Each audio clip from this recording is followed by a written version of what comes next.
banyak kita mau datang bersyukur. Boleh sekali lagi angkat kedua tangan kita. Lift up your hands.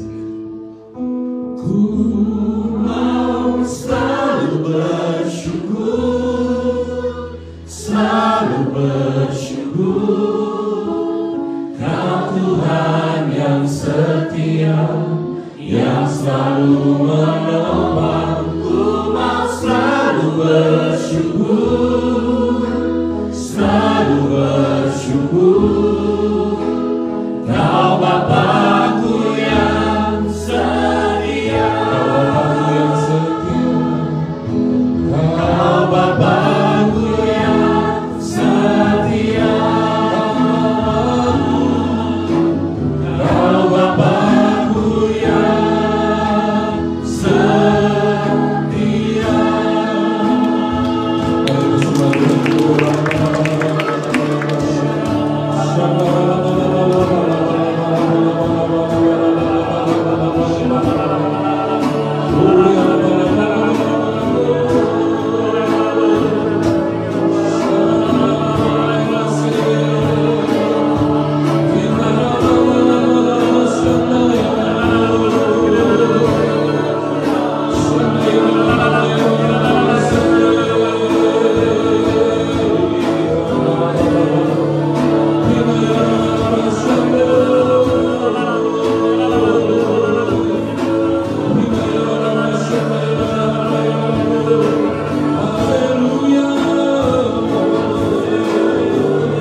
Ibadah secara online Tuhan, kami bersyukur, terima kasih.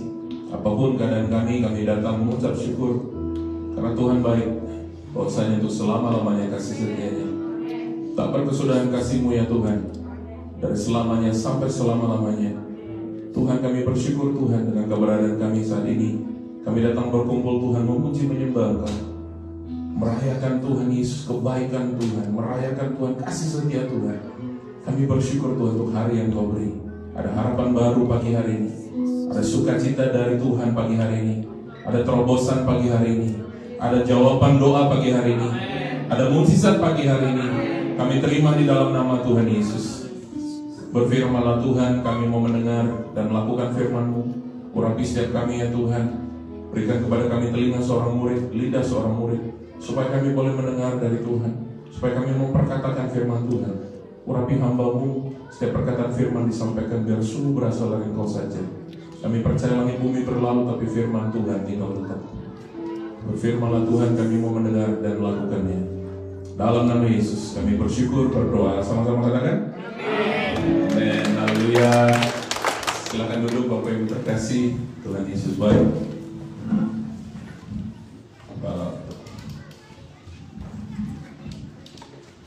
Pastor Benny, Pastor Lia, terima kasih untuk kepercayaannya. Mimbar ini suatu yang sangat tidak mudah untuk kita boleh sembarangan ada di sini. Bersyukur kepada Tuhan untuk kesempatan. Bersyukur kepada Tuhan Yesus yang boleh berkenalan dengan hamba-Nya. Luar biasa. Ternyata pandemi ini membawa saya dan beliau dan istri boleh jadi dekat, boleh seperti sudah kenal lama. Ya, walaupun selama ini lewat Zoom gitu ya, sekarang boleh ada di sini. Baik, saya perkenalkan diri dulu. Bahasa Indonesia bilang, peribahasa berkata tak kenal maka tak sayang. Kalau sudah sayang boleh dibawa pulang gitu. Jadi nama saya Andi Sipayung, asal saya dari Sumatera, dari Sumatera Utara, dari Medan. Istri saya namanya Desi dari Manado. Anak saya 3, yang paling tua namanya Israel, nomor 2 Abednego, dan yang ketiga Adinda. Mereka yang paling tua Israel tahun ini selesai high school dan akan masuk di college. Yang nomor 2 ya Abednego, dia kelas 8 di middle school, dan yang ketiga yang paling kecil, paling buntet, naik kelas 2 SD. Jadi kalau orang tanya, Pak, anaknya jaraknya jauh-jauh, saya bilang setiap kali ganti presiden Tuhan kasih anak, saya bilang. Jadi sekitar 5 tahunan jaraknya. Sekali lagi terima kasih untuk privilege yang Tuhan berikan. Terima kasih Pastor Benny. Hamba Tuhan bernama Billy Graham pernah berkata seperti ini. Setiap kali saya ada di mimbar Tuhan, Dan setiap kali saya memberitakan firman Tuhan, hati saya gemetar. Waktu saya habis, baru saya nanya, udah bunyi alarm. Soalnya di Hampshire suka begitu, saudara. Saya lagi khotbah, tiba-tiba bunyi gitu. Waktu saya habis ini baru naik. Jadi saya dan keluarga menggembalakan di Gereja Bethel di New Hampshire sejak saya di sana pelayanan sejak tahun 2002. Jadi cukup lama. Sejak 2002 saya di sana. Itu kan. Bill Graham bilang setiap kali dia naik di mimbar dan menyampaikan pesan Tuhan, dia bilang every time I come and preach, trembling, shaking and trembling. Bukan perkara mudah untuk menyampaikan firman. Apalagi saya di sini bertemu dengan hamba-hamba Tuhan dan jemaat Tuhan yang luar biasa di sini, luar biasa. Dahsyat Tuhan, dahsyat. It's a privilege. Saya sungguh seperti mimpi rasanya dari sini. Ya, beberapa waktu yang lalu Pastor Benny bilang, bro nanti ikutan sekalian EPT hari Sabtu. Saya bilang nih, waduh saya harus nyetir dari New Hampshire ke sini itu lumayan 6 jaman. Tapi dia bilang gini, kita mulai jam 7 sampai jam 9. Nanti saya sesuatu juga di EPT. Waduh, ini nyetir dulu saya juga ada pokoknya Tuhan itu luar biasa. Tapi waktu saya tiba di sini kemarin dan saya, Pastor Ben, Pastor Lia, kami ada di EPT berdoa sama-sama. Tuhan itu lawat saya pribadi. Tuhan itu memberikan satu kekuatan ekstra dari tadinya capek nyetir jauh, saudara tiba-tiba Tuhan kasih kekuatan. Haleluya. Berapa yang saudara datang pagi ini ke gereja lagi letih lesu angkat tangan saudara? Oke, yang lagi seger. Oke, yang nggak tahu saya ini lagi apa ya? Ini nggak tahu ya ini ada. Saya bingung. Tahun 97 Tuhan bawa saya ke tetangga state saudara ke Delaware. Jadi sekitar 40 menitan mungkin dari sini. Saya tahun 97 pernah ke sana, datang dari Indonesia tahun 97 kerja di pabrik ayam. Mountain Air, kalau nggak salah, Mountain Air di Delaware. Kalau saudara tahu itu pabrik itu, ada yang pernah kerja di sana, mantan-mantan seperti saya zaman dulu, ada ya. Saya pernah kerja di sana, kemudian digaji $7 1 jam. Kalau sekarang Pak Ben berapa minimum di sini? 12-13. Berapa? 12-13 $12-13 itu minimum. Zaman itu teman-teman saya digaji $6, saya digaji $7. Saya bilang, lumayan dapat $7. Kamu katanya group leader. Wah, keren. Namanya kan group leader, gaji $7 1 jam. The rest of my group, they get paid $6 per hour. I get $7 per hour. I was like, wow, that's cool. Tapi ternyata group leader itu sampai gitu ngatur-ngatur teman. Taunya juga babu juga saudara. Buang-buang limbah ayam, motong-motong ayam. Dari jam 4 sore sampai 12 malam setiap hari seperti itu. Tuhan Yesus tolong. Sempat lama saya tak pengen makan ayam. Tapi Tuhan itu bawa kehidupan saya juga percaya Tuhan juga bawa kehidupan saudara melewati banyak hal dalam hidup. Ada ups and downs, ada enak, ada nggak enak, ada tears, ada joy. Selalu seperti itu. Itu kehidupan. Itu kehidupan. Selalu ada seperti cycle kehidupan. There's always a cycle of life. There's tears, there's joy. Ada kadang-kadang kita merasa nggak kuat, kadang-kadang kita merasa sangat kuat dan sebagainya. But let me go to the Bible. Kalau saudara punya Alkitab saudara, Pastor Benny kasih saran atau untuk tema hari ini adalah masa penuaian telah tiba. Saya waktu ditawarkan itu saya langsung agree, oke, masa penuaian telah tiba. Kalau saudara, if you have your Bible with you, please turn your Bible to Isaiah chapter 32 verse 15. Yesaya 32 ayat 15. How much time I have, Pastor Ben? How much time I have? 40 minutes? That's too much. I'm afraid they're gonna live like one by one. Like, all right. Someone has to be a timekeeper here. If my time is up, they say, Yesaya 32 ayat 15, sampai dicurahkan kepada kita roh dari atas, maka padang gurun akan menjadi kebun buah-buahan, dan kebun buah-buahan itu akan dianggap hutan. Can someone read in English? Isaiah chapter 32 verse 50. Anybody? Ada? No? No. Bahasa Jawa nggak? Brother from Australia, you have that? Isaiah 32 verse 50. And the Bible have? No? Alright, that's okay. Sampai dicurahkan kepada kita, sama-sama katakan dicurahkan. Sampai dicurahkan kepada kita roh dari mana? Dari atas. Saudara bisa lihat Alkitab di sini kan? Kalau di New Hampshire itu manja sekali jemaatnya. Udah nggak bawa kitab, tinggal lihat saja ke depan. Kalau lambat sedikit udah ngeliat ke belakang. Yang multimedia, kok lambat benar sih? Di sini saudara lihat saya, udah lihat saya lagi di layar. Aduh banyak banget saya di sini. Saya lihat saya di situ. Sampai dicurahkan kepada kita roh dari atas. Sama-sama katakan roh dari atas. Nah, saya mau awali dengan ada satu kisah seperti ini. Let me start with the story. I heard this story from a preacher, a great preacher from Africa, long time ago, about 10 years ago. Pendeta ini bilang begini, ada satu perumpamaan katanya, ada seorang salesman datang ke rumah seorang ibu, ketok pintu, hendak menjual satu produk. So this salesperson came to this house and trying to sell a vacuum cleaner. Dia bilang ini vacuum cleaner bu, the paling bagus, the best. Kemudian ibu ini buka pintu, silakan. Kemudian ini salesperson ini kemudian ambil pasir-pasir dari luar, sudah dituangin di karpet di rumah ibu itu. Wah, saya akan demonstrasikan. Ini vakum terbaik, ibu akan pasti beli. Wah, dikotorin saudara ke living roomnya, karpet udah kotor. Kemudian dia mau colokin vacuum cleaner. Ibunya bilang gini, I forgot to tell you something. The electricity is out. Saya lupa kasih tahu, lampu lagi mati. So gereja Tuhan di Philadelphia NWC, it doesn't matter.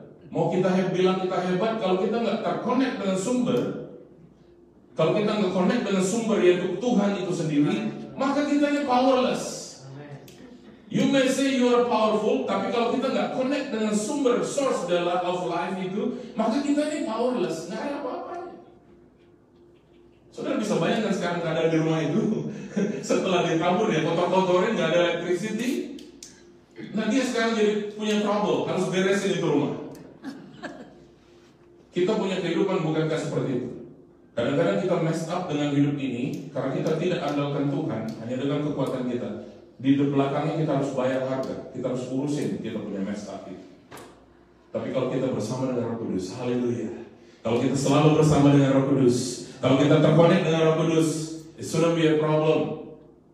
Kita tidak perfect, tetapi Tuhan memampukan kita mengerjakan hari-hari kita. Saya salut dengan gembala saudara di sini. Salut. Salut. Kenapa saya bilang salut? Tadi malam saya pulang dari pergi dengan teman, saya dengar, loh itu Ibu Lia masih khotbah. Karena nanti tinggal lagi khotbah di gereja di Jambi, Pak. Khotbah lewat Zoom. Terus beliau ngerjain tugas paper dunia malam ini jam 11.59. Saya bilang Tuhan masih hidup ini orang dua.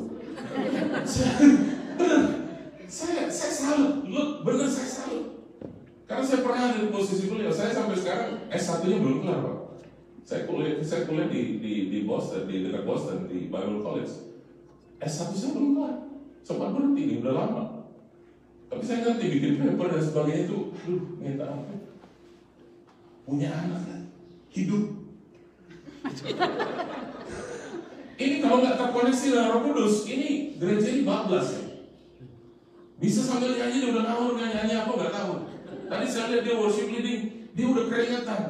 Ada satu power yang terkonek, ada satu yang maha besar yang dia masuk ke dalam hidupnya, yang saya belajar. Saya harap cuma Tuhan di sini belajar. Jangan pernah kita andalkan kekuatan kita tentunya. Haleluya. Jangan jadi produk yang hebat seperti vacuum cleaner, tapi nggak ada listrik. Tapi jangan juga pulang saudara cuma ingat ini tok nanti. Wah, vacuum cleaner, aku vacuum cleaner, apa ya? Kalau listrik, ya apa? Bukan, jangan bawa pulang itu, bawa pulang firman Tuhan ya.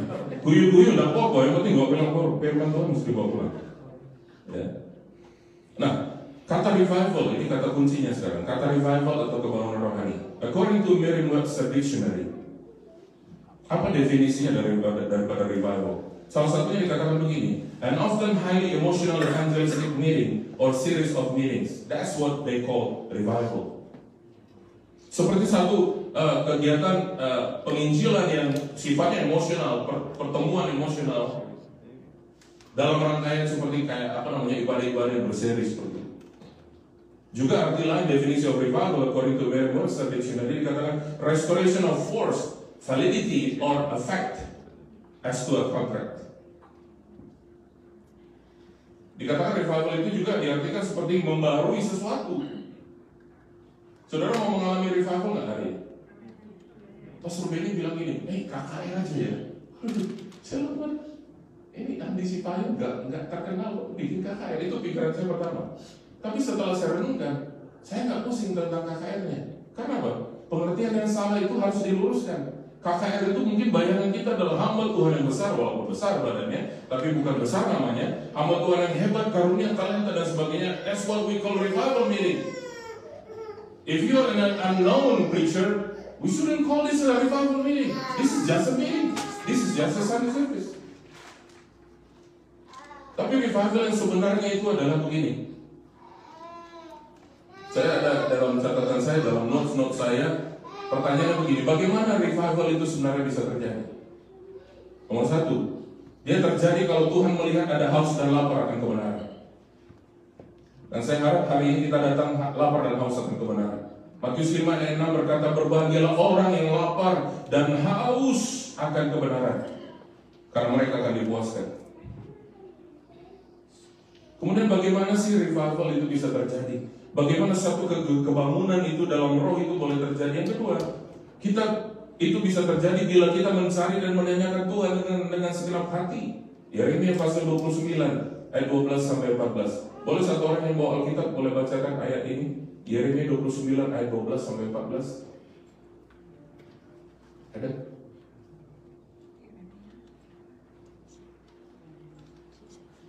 Mari saudara, jangan malu-malu. Yeremia 29 ayat 12 sampai 14. Dengan suara nyaring, suara yang keras ini. Ya, kalau nggak ada satu orang, dua orang.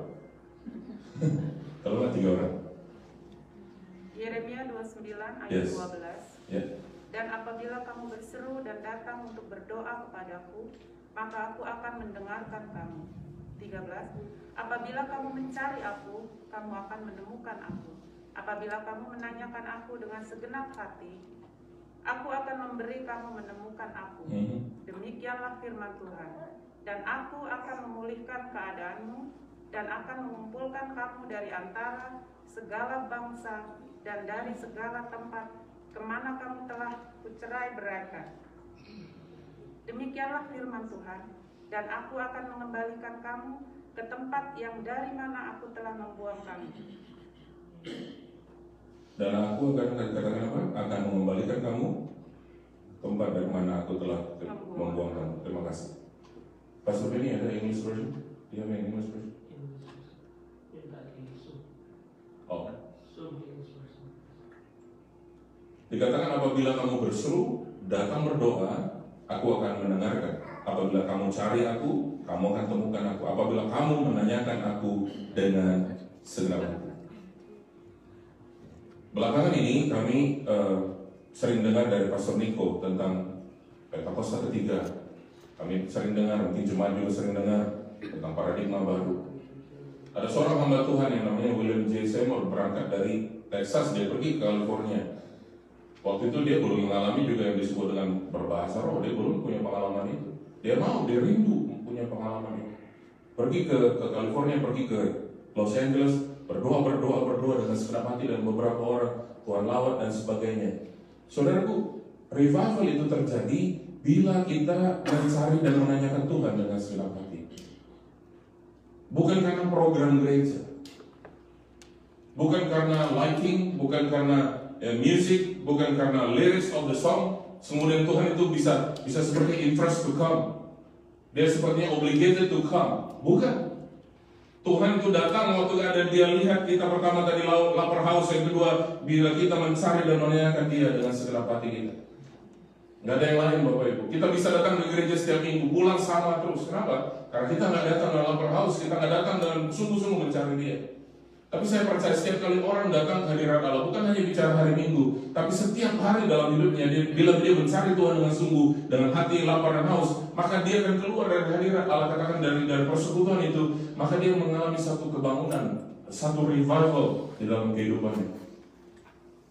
Saya catat juga di sini yang ketiga, bahwa kebangunan rohani itu bukan inisiatif dari bumi, itu inisiatif dari surga, datangnya dari Tuhan sendiri. Program tidak membuat revival. Program nggak bisa bikin revival.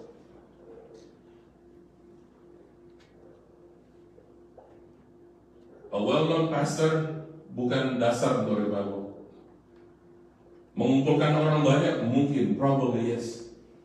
But to invite the presence of God itu butuh hati lapar haus akan Tuhan. Yang mengerti katakan amin. Sebab sia-sialah ibadah kita tanpa kehadiran Tuhan. Sia-sia ibadah kita tanpa kehadiran Tuhan. Kemudian revival itu yang sifatnya pribadi adalah kebutuhan harian kita orang percaya. Setiap hari kita butuh revival itu, setiap hari kita butuh dibaharui oleh Tuhan. Yang berikut saya catat di sini, revival yang bicara bukan untuk pribadi tapi untuk kota adalah bicara tentang tua yang besar. Berapa banyak gereja Indonesia di sini Pak Saudara? Di Philadelphia? 10. Kebanyakan apa sedikit Pak? Kurang ya? Saya senang dengan keadaan. Kurang kalau kita sedang membangun kerajaan Allah. Terlalu banyak 10 kalau kita sedang membangun kerajaan kita. Setuju nggak saudara? Masih kurang. Berapa orang Indonesia di sini? Ada yang tahu data terakhir? How many Indonesians in this area? 5,600. 10 churches. Ya, Philadelphia. Setuju nggak saudara kalau itu 10 kurang? Jadi kalau ada gereja baru buka, jangan merasa, wah ini kok nambah mana apa sih? Kalau saudara ngerti konsep kerajaan Allah, maka bilang begini, welcome, mari kita menuai sama-sama. Kok susah ya amin ya? 10 kakeknya kok kayak apa sih? Saya kok ngomong Jawa hari ini, kenapa ya? The spirit of Philadelphia ini sedang melawat saya. 10 sedikit kalau kita sedang membangun kerajaan Allah. But 10 is too much if we are building our own kingdom. Pastor Benny, if you're building your own kingdom, you gotta stop it now. But if you're building the kingdom of God, keep doing what you're doing. That's my message to you, sir. Kalau kau tahu kau sedang membangun kerajaanmu di Philadelphia, Pastor Benny, Pastor Lia, stop sekarang, jangan diterusin. Tapi kalau engkau tahu engkau sedang membangun bersama dengan gereja lain, kerajaan Allah di sini, terus lakukan apa yang kau lakukan. Ajak jemaat ini sama-sama dengan engkau. Haleluya. Philadelphia. You know the meaning of Philadelphia by the way? Artinya kota Philadelphia? Brotherly love. Saking brotherly love-nya tadi malam saya lagi perjalanan dari sini ke Chinatown, lewat daerah Gallery, brother sama brother gandengan tangan. Apa ini? Siapa nonton siapa ini? Seumuran loh. Seumuran tapi gandengan tangannya mesra, bukan nyebrangin jalan. Ngerti maksudnya? Ini bukan brotherly yang seperti itu. Bukan Adam sama Steve ya, bukan. Tapi itulah kita. Saya waktu lewat itu, saya melihat itu langsung ini berdoa. Oh Tuhan selamatkan, Tuhan jamah, Philadelphia Tuhan lawat Tuhan. Pengen guyu rasanya, pengen ketawa, tapi roh itu bilang doakan. Ya tuh, halo. Kita kalau ngeliat gitu kira-kira geli nggak saudara? Kumis ketemu lagi, gandengan tangan. Hah? Lucu nggak sih? Halo, kalau perempuan dengan perempuan sekali biasa aja, belum tentu mereka aneh. Tapi kalau laki ambil laki, kumisnya rodel terbalik. Gandengan. Tapi kita doa. Saya percaya ini lawatan Tuhan. Terus doa. Terus doa Philadelphia, bombar dengan doa saudara. Bombar dengan doa saudara. Oh Philadelphia Tuhan, dalam nama Yesus Tuhan. Dalam nama Yesus Tuhan. Biar kota ini bukan hanya seperti mengasihi seperti saudara, tapi mengasihi seperti kasih-Mu. Kasih daripada surga itu. Itu waktu itu. Yohanes pasal yang keempat. Saudara masih di sini dengan saya?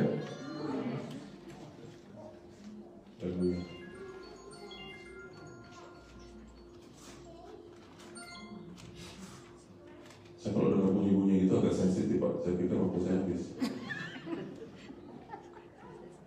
Dulu ya, ini dulu di New Hampshire itu kalau saya kelamaan dikit khotbah itu pantatnya udah muter, panas gitu. Ini mau udah mau tutup cepet. Yohanes pasal yang keempat ayat 1, percakapan dengan perempuan Samaria. Ketika Tuhan Yesus mengetahui bahwa orang-orang Farisi telah mendengar bahwa ia memperoleh dan membaptis murid lebih banyak daripada Yohanes, meskipun Yesus sendiri tidak membaptis, melainkan murid-muridnya, ia pun meninggalkan Yudea dan kembali lagi ke Galilea. Ia harus melintasi daerah Samaria. Katakan harus. Sekali lagi katakan harus. Penting itu kata itu di situ. Ia harus melintasi daerah Samaria. Sekali lagi, revival itu inisiatif dari surga.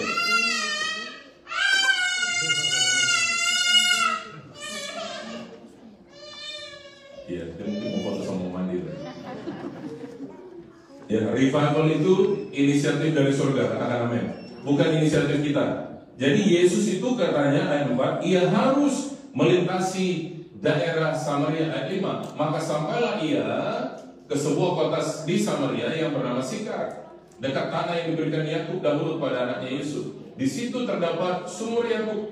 Yesus sangat letih oleh perjalanan, karena itu ia duduk di pinggir sumur itu hari kira-kira pukul 12 ayat 7. Maka datanglah seorang perempuan Samaria hendak menimba air. Kata Yesus kepadanya, berilah aku minum. Sebab murid-muridnya telah pergi ke kota membeli makanan. Maka ayat 9, maka kata perempuan Samaria itu kepadanya, masakan engkau seorang Yahudi minta minum kepada orang Samaria? Perempuan ini yang sedang menimba di sumur Yakub, dia tahu ada gap antara dia dan Yesus. Saudara, gap itu ada jarak. Makanya dia bingung, kok ada orang Yahudi minta minum sama orang Samaria? Ini nggak lazim nih. Dikatakan semua orang Yahudi tidak bergaul dengan orang Samaria. Jawab Yesus kepadanya ayat 10, jika engkau tahu tentang karunia Allah dan siapakah dia yang berkata kepadamu berilah aku minum, niscaya engkau telah meminta kepadanya dan ia telah memberikan kepadamu air hidup. Ayat 11. Kata perempuan itu kepadanya, Tuhan, engkau tidak punya timba dan sumur ini amat dalam, dari manakah engkau memperoleh air hidup itu? 12 sama-sama baca. Adakah engkau lebih besar daripada bapa kami Yakub yang memberikan sumur ini kepada kami dan yang telah minum sendiri dari dalamnya, ia serta anak-anaknya dan ternaknya? 13. Jawab Yesus kepadanya, Yesus lagi bilang air yang mana? Ya, pintar saudara ya, sumur Yakub. Barang siapa minum air ini, ya kan? Lagi 14. Tetapi barang siapa minum air yang akan kuberikan kepadanya, sama-sama, ia tidak akan haus untuk selama-lamanya. Sebaliknya, air yang akan kuberikan kepadanya akan menjadi mata air dalam dirinya yang terus-menerus memancar sampai kepada hidup yang kekal. 15. Kata perempuan itu kepadanya, Tuhan, berikanlah aku air itu supaya aku tidak haus dan tidak usah datang lagi ke sini untuk menimba air. Kata Yesus kepadanya, pergilah, panggillah suamimu dan datang ke sini. Kata perempuan itu, aku tidak mempunyai suami. Kata Yesus kepadanya, tepat katamu bahwa engkau tidak mempunyai suami, sebab engkau sudah mempunyai 5 dan sekarang padamu bukanlah. Jadi ini laki-laki keberapa yang ada dengan dia? Wow, 6 itu bicara manusia banget ya. 6 itu kan bicara kita banget, manusia banget itu angka 6 itu. Dalam hal ini engkau berkata benar. Kata perempuan itu kepada Tuhan, nyata sekarang padaku bahwa engkau seorang nabi. 20. Nenek moyang kami menyembah di atas gunung ini, tapi kamu katakan bahwa Yerusalem adalah tempat orang menyembah. 21. Kata Yesus kepadanya, percayalah hai perempuan, saatnya akan tiba bahwa kamu akan menyembah Bapa bukan di gunung ini, dan bukan juga di Yerusalem. 22. Kamu menyembah apa yang tidak kamu kenal. Mhm. Kami menyembah apa yang kami kenal. Sebab keselamatan datang dari bangsa Yahudi terus, tetapi saatnya akan datang dan sudah tiba sekarang bahwa penyembah-penyembah benar akan menyembah Bapa dalam roh dan kebenaran, sebab Bapa menghendaki penyembah-penyembah demikian. Allah itu roh, barang siapa menyembah Dia harus menyembahnya dalam roh dan kebenaran. Perempuan ini punya persoalan, saudaraku, satu, dia itu punya kehausan akan kasih, kehausan akan cinta. Sudah 5 suaminya, yang sekarang padanya bukanlah suaminya.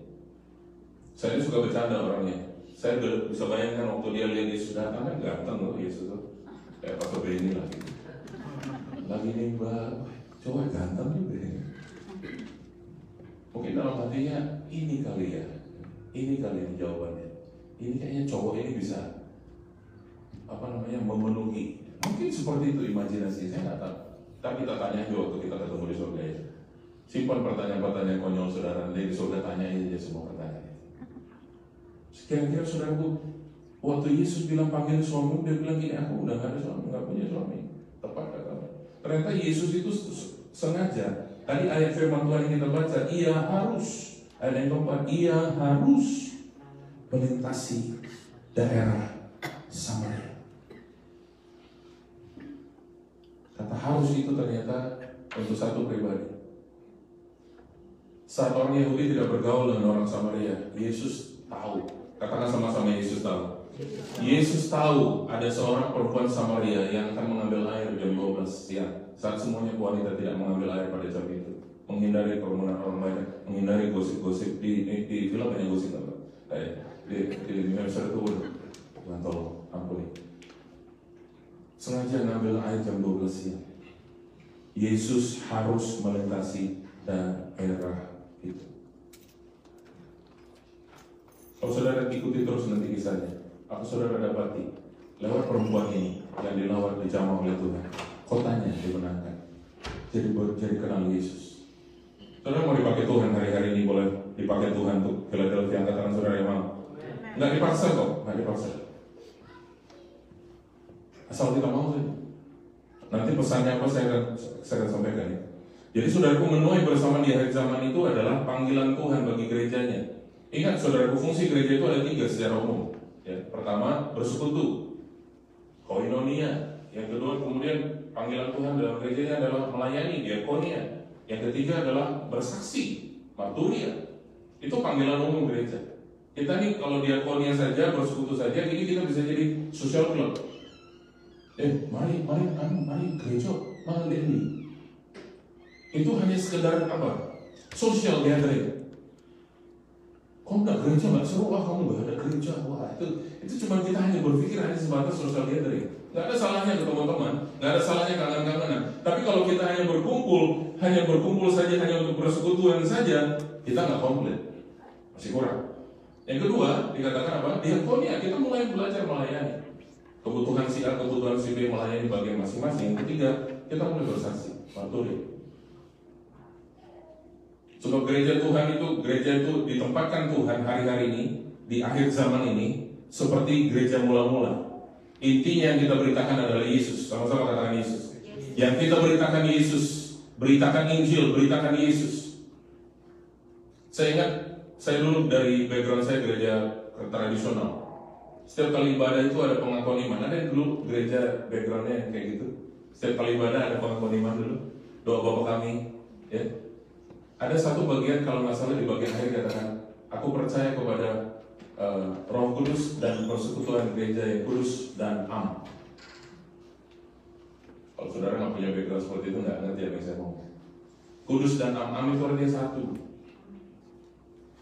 Gereja itu satu, soli Deo, satu Tuhan, apalagi sola fide, satu iman, sola scriptura katanya, itu bahasa-bahasa yang aneh-aneh, nggak perlu juga dihafalin.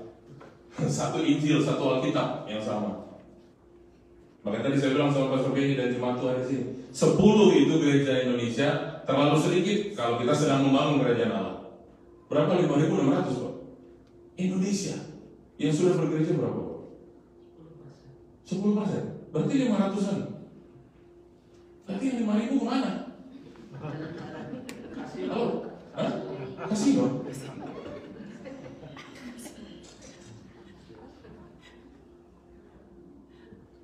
Saudara mau nggak yang 5.000-an itu yang kata Pak Benny tadi suka ke kasino?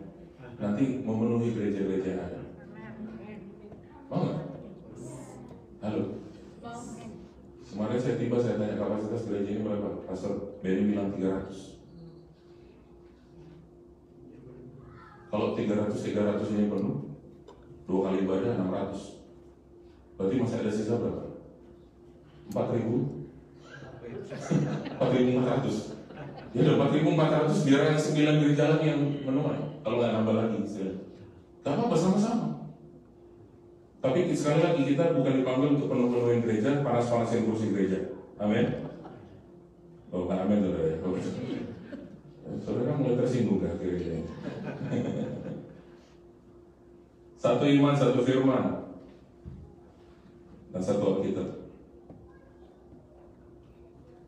Waktu saya hampir habis. Sebagai penutup saya mau bagikan ini.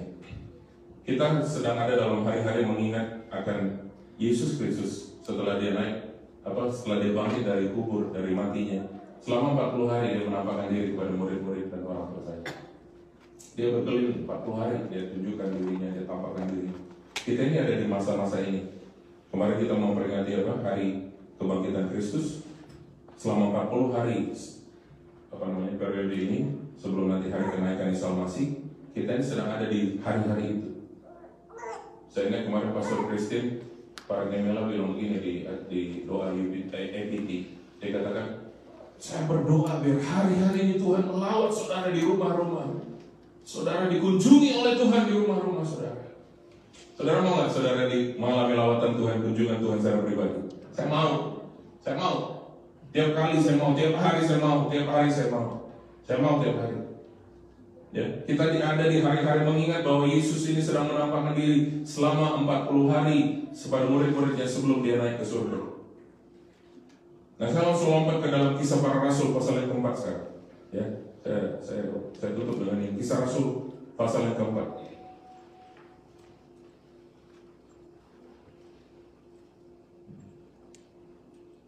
Judul perikopnya bilang begini, Kisah Rasul 4. Petrus dan Yohanes di hadapan mahkamah agama.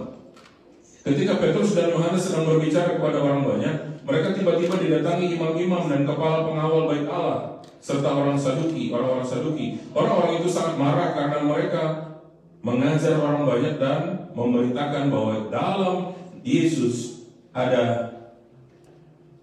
Ayo, pesannya apa ini mereka waktu itu? Petrus Yohanes ini pesannya apa?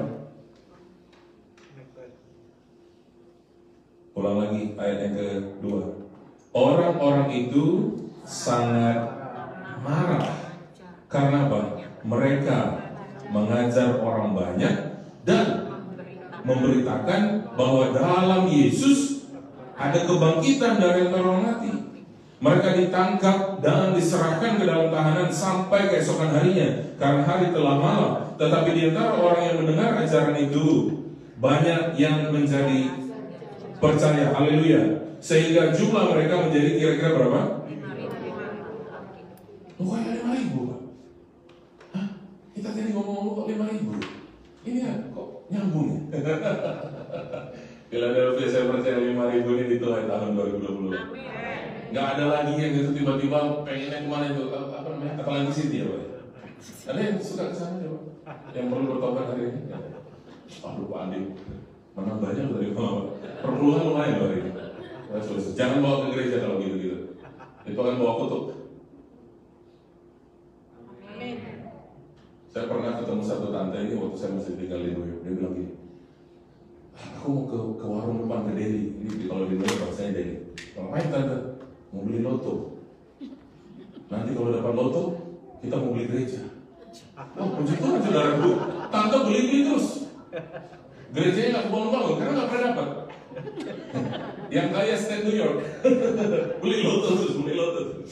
Haleluya. Di sini nggak ada ya. Oh haleluya, puji Tuhan. Niatnya kadang-kadang gitu baik kan. Tak mau berkati pelayanan Tuhan. Kerja terus yang $3, $2 itu. Tuhan anak betul ini saatnya mandi selesai. Berapa orang tadi katanya menjadi percaya? Yang 4. Sama-sama katakan 5.000. Pada keesokan harinya, pemimpin-pemimpin Yahudi serta tua-tua ahli Taurat mengadakan sidang di Yerusalem dengan imam besar Hanas dan Kayafas, Yohanes dan Alexander, dan semua orang lain yang termasuk keturunan imam besar. Lalu Petrus dan Yohanes dihadapkan kepada sidang itu dan mulai diperiksa dengan pertanyaan ini. Dengan kuasa manakah? Atau dalam nama siapakah kamu bertindak demikian itu? Maka jawab Petrus, penuh dengan Roh Kudus. Coba lihat ayatnya. Ayat ke-8. Maka jawab Petrus, penuh dengan Roh Kudus. Saya ulang lagi, jangan buru-buru saudara. Maka jawab Petrus, penuh dengan Roh Kudus. Sekali lagi, kalau kita terkonek dengan sumber kehidupan, sumber daripada segala kuasa itu, kita nggak dengan kedagingan kita. Saya pernah bersaksi dengan saking antusias saya baru kenal Tuhan tahun 94, itu kejadiannya di Bandung. Saking saya antusiasnya ikut Tuhan, baru kenal Tuhan, wah kasih mula-mula. Saya injilin teman-teman saya di kos-kosan di Bandung.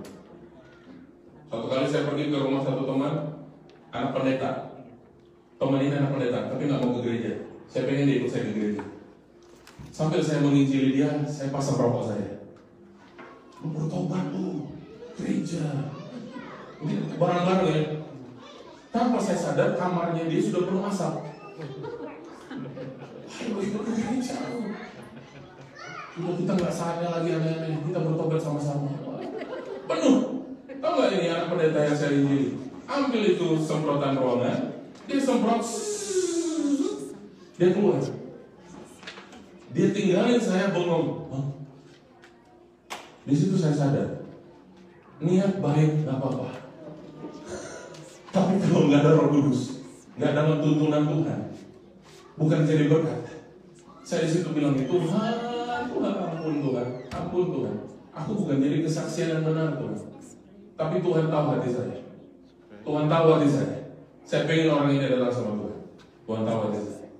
Saudaraku, Petrus bilang begitu tadi, ayat yang kita baca dikatakan apa?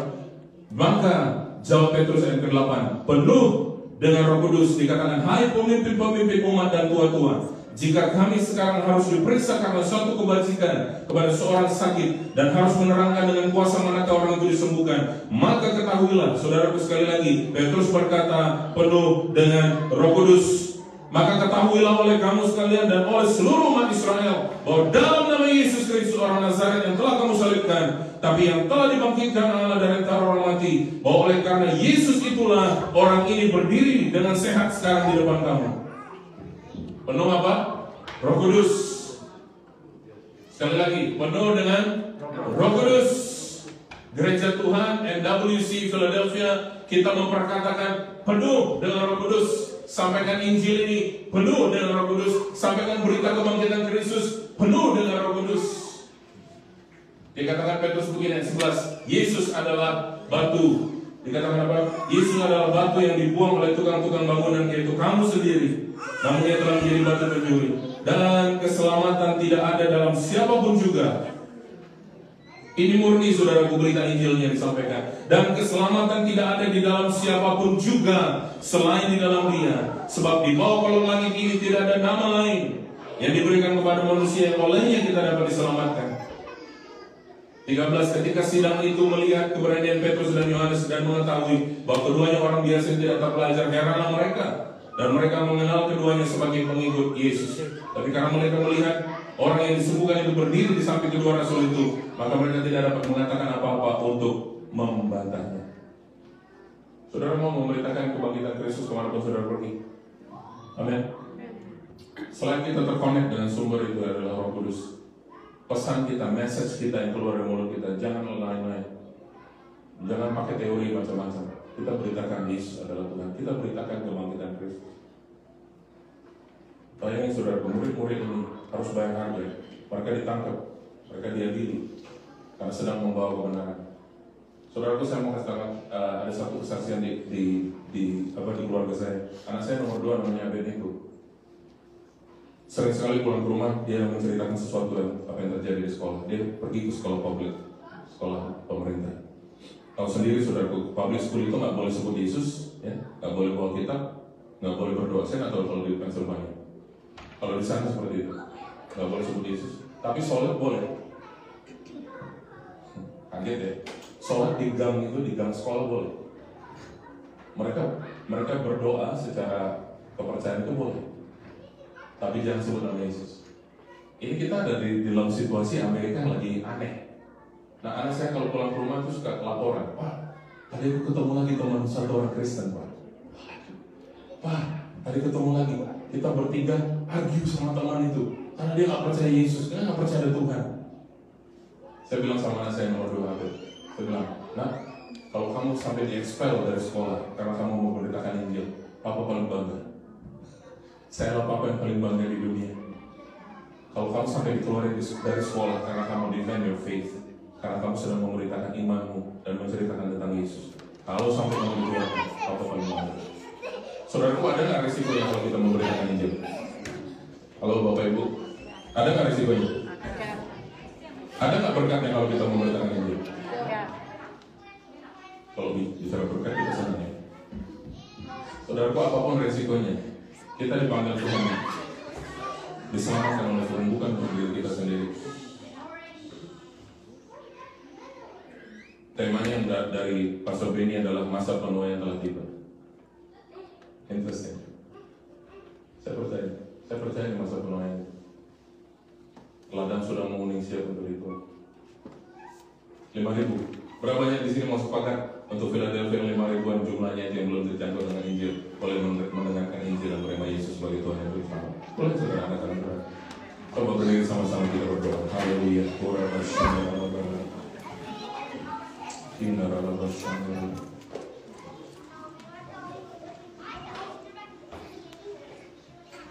Tuhan, kami mau melihat jiwa-jiwa Tuhan datang kepada Tuhan. Tuhan pakai Petrus, Yohanes, Tuhan dicatat bukan orang yang terpelajar, mereka orang biasa. Dengan penuh Roh Kudus terus berkata, Yesus yang kami beritakan, Yesuslah yang membangkitkan, Yesuslah yang menyembuhkan orang sakit itu.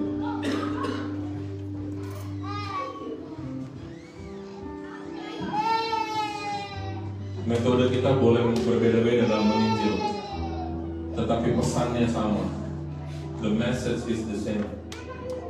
We can use different methods of our way of evangelism, but the message stays the same. The resurrection of Jesus Christ, the love of Christ, salvation in Christ. Pesannya nggak boleh berubah, metodenya boleh berubah, cara kita menginjil boleh beda-beda, tapi pesannya tidak boleh berubah. Sama. Yesus, kebangkitannya, kuasanya, kasihnya, keselamatan yang di dalam dia, itu yang tidak boleh dirubah. Saudara mau meresponi dan berkata, Pak, saya mau bersama-sama dengan Pastor Benny, Pastor Lia, mau berdoa untuk kota ini. Kami mau sepakat, kami mau defend kota ini, kami mau berdiri bersyafaat untuk kota ini. Saya invite saudara untuk angkat tangan saudara, taruh tangan kirimu di dada. If you want to respond to the word of the Lord, respond to the call and say, Lord, here I am. I want to pray for my city. Maybe you're not from the city, maybe you're not from Philadelphia, but you're saying to God this morning, Lord, I want to pray, I want to stand in the gap for my city. Saya mau berdoa untuk kota saya, Tuhan. Taruh tangan kirimu di dada, angkat tangan kanan saudara ke atas. Tuhan, aku berdoa saat ini, kami yang mengangkat tangan Tuhan di tempat ini, biar kami boleh mengalami yang disebut dengan tersambung, terkonek dengan sumber itu. Biar kami seperti Petrus dan Yohanes di akhir zaman ini, tersambung dengan Roh Kudus, tersambung dengan sumber kehidupan itu, tersambung dengan sumber kuasa itu.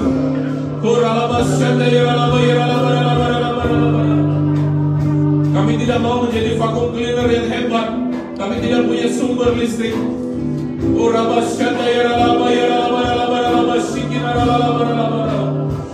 Lord, I pray this morning, Father God, for each one of us in this room, for each one of us, oh God, in this sanctuary, Father God. This morning I pray in the name of Jesus, let the Holy Spirit fire come down, oh God. Let the Holy Spirit fire come down, oh God. Let you, oh God, see, oh God, in our heart, Lord, thirst and hunger after you. Thirst and hunger after you, Lord. Not thirst and hunger after this word, oh God. After this all material thing, oh God, surround us, Lord. Let you find, oh God, each one of us here, oh God, in this sanctuary. Have a hunger and thirst after you, Father God, I pray. In the name of Jesus.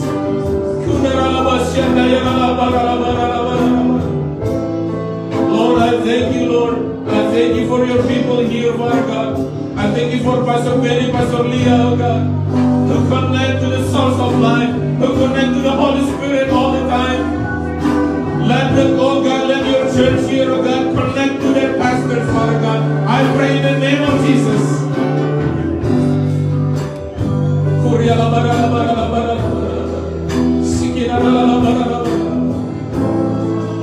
Aku berdoa biar setiap kita di sini punya satu agenda yang sama. I pray that each one of us here today, this morning, we have one agenda. We have one agenda, the same agenda, which is to declare the goodness of God in this city, to declare that Jesus Christ is the Lord and Savior. Nothing else, nothing else. To lift up His name in this city, nothing else.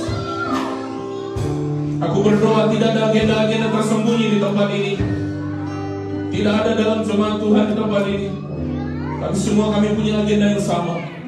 Mengalir bersama dengan gembala di sini. Hanya satu yang kami rindu, meninggikan Tuhan. Sebab janji Tuhan, di mana namamu ditinggikan, di situ kau menarik semua orang datang kepadamu. Tuhan, Pastor Benny, Pastor Lee, dan jemaat Tuhan di sini tidak sedang membangun kerajaan mereka. NWC is just a name. Let your name be lifted up, Father God. Let your name be lifted up, Father God, I pray. Let people see Christ in this church. Let people see Christ in your church, Father God. In Jesus' mighty name I pray. Whatever they do, whatever they do, Father God, people will see Christ in them. People will experience the love of Christ through them. In Jesus' mighty name. Because the problem with this word now, because they just believe in what? But they don't believe in Christ. They just believe that Jesus is Christ. But they don't believe in Christ. Father God, I pray, biar kami bukan hanya percaya Yesus, tapi kami percaya di dalam Yesus. Di dalam Yesus dan kuasa kebangkitan yang ada dalamnya. Membangkitkan kami yang lemah, membangkitkan kami yang tak berdaya. Di dalam nama Tuhan Yesus. Sekali lagi aku berdoa, let the fire from heaven fall upon each one of us here, Father God. Biar roh daripada Tuhan dari surga, api dari Tuhan turun atas kami.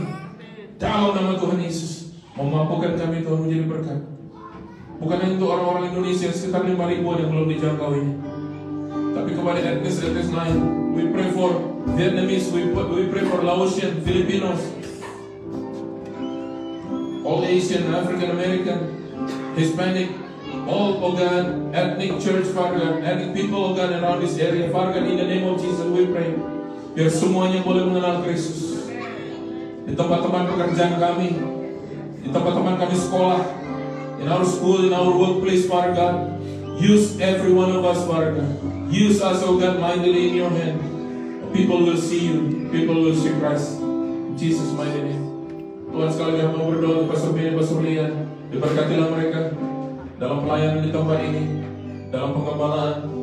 Kedua anak yang luar biasa manis-manis Tuhan, takut akan Tuhan. Terima kasih. Berkati Tuhan, semua Tuhan, leadership yang ada di sini juga diberkati oleh Tuhan. Terpuji namamu, kekal engkau selama-lamanya. Matakan firman-Mu, tidak ada firman kembali dengan sia-sia. Dalam nama Yesus kami berdoa. Semua yang mau melakukan firman